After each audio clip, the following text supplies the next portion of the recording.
East তিমুরের প্রধানমন্ত্রী না president আসছে আমাদের বিজয় দিবস উপলক্ষে, তাকে রিসিভ করতে প্রধান উপদেষ্টা গেছে।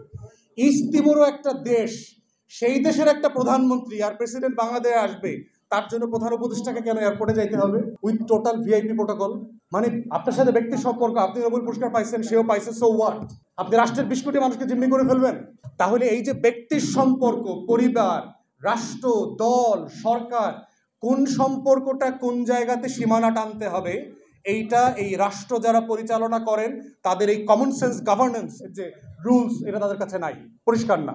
যেই ফ্লাইটটাতে আমি আরো 1.5 ঘন্টা আগে আসার কথা ছিল, সেই ফ্লাইটটাতে যেখানে আমার 10টা একটা প্রেস মিটিং করার কথা ছিল একটা টক শোতে, আমি ঢাকা এসে পড়ছি 12টায়। আমি না হয় আমার কোনো গুরুত্বপূর্ণ কাজ ছিল না, ডাক্তারের কাছে যাওয়া লাগতো, এরকম রুগীও তো আসছে এই ফ্লাইটে, গ্রাম থেকে আসছেন, গুরুত্বপূর্ণ মিটিং ছিল, 2 ঘন্টা থেকে রাতের ট্রেনে বাসে চলে যাবেন, এমন মানুষও তো ছিল। এই মানুষগুলোর কষ্টের কি হবে?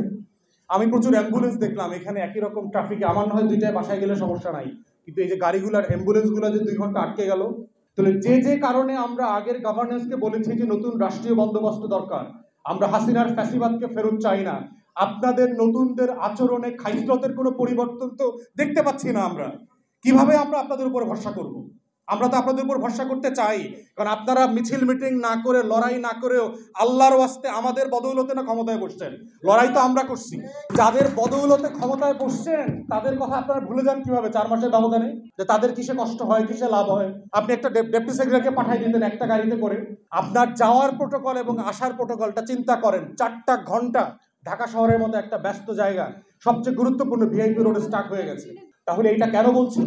এগুলোই হচ্ছে এই রাষ্ট্রের স্বাস্থ্যসেবা খাত থেকে শুরু করে প্রত্যেকটা জায়গায় যে গভর্নেন্সের ক্রাইসিস চলছে, এই ক্রাইসিসকে অ্যাড্রেস না করতে পারার সংকট। তাই অন্তর্বর্তীকালীন সরকারের স্বাস্থ্য উপদেষ্টাকে বলছি যে 42 বিসিএস এ যে সকল ভাই বোনরা টিকে গেছেন, 43, 44, 45, 46, 48, 49-এর নাটক না করে ইমিডিয়েটলি দেশের স্বার্থে একটা প্রসেস ফলো করে 2 থেকে 3 মাসের ভিতরে তাদেরকে অ্যাপয়েন্টমেন্টের ব্যবস্থা করেন। এটাই হচ্ছে এটার সমাধান। এবং আমি যেই জেলাতে গিয়েছি গতকালকে, সেই জেলার স্বাস্থ্য কমপ্লেক্সে 19 জন ডাক্তার থাকার কথা, মাত্র 3 জন আছেন, এবং তারাও ঠিকমতো ডাক্তারি করেন না। এই দায় কিন্তু আপনাদের, কারণ এই 1900 ডাক্তার রেডি হয়ে আছে ওই গ্রামের মানুষগুলোকে চিকিৎসা দেওয়ার জন্য, তাকে আপনি চিকিৎসা সেবা থেকে বঞ্চিত করছেন শুধুমাত্র আপনার একটা ভুল পলিসির কারণে। অতএব আমরা পরিষ্কার করে বলছি যে রাষ্ট্রের সেবা সংস্কার পরিবর্তনের প্রধানতম জায়গা হচ্ছে, গুরুত্বপূর্ণ খাত হচ্ছে স্বাস্থ্যসেবা খাত।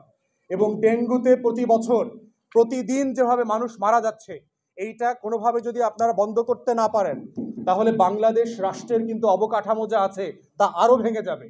কারণ চিকিৎসা সেবা ফাংশনাল না থাকলে যেটা হয়, দিনে দিনে আপনার ওখানকার যে মেশিনারি আছে, মেশিনারিগুলো নষ্ট হয়ে যায়, ট্রেনিং নষ্ট হয়ে যায়, টেকনিশিয়ান যারা আছেন তারাও সেবা দিতে ভুলে যান, এবং সেবা না পেতে পেতে যেটা হয়, রুগীরা দিন শেষে ওই স্বাস্থ্যসেবা কমপ্লেক্সে আর যান না, ওনারা প্রাইভেটমুখী হয়ে যান, কারণ ওনারা বুঝেন যে এই রাষ্ট্র আমাদেরকে সেবা দিবে না। অতএব এই যে সংকট, বিশ্বাসের এবং আস্থার ঘাটতি তৈরি হচ্ছে, এই ঘাটতি তৈরি হওয়া বন্ধ করেন। এই বন্ধ করার একটা বড় জায়গা হচ্ছে বাংলাদেশে যে হাজার হাজার ডাক্তারদের, নার্সদের পদ খালি পড়ে আছে, সেই পদগুলো ফিল করেন।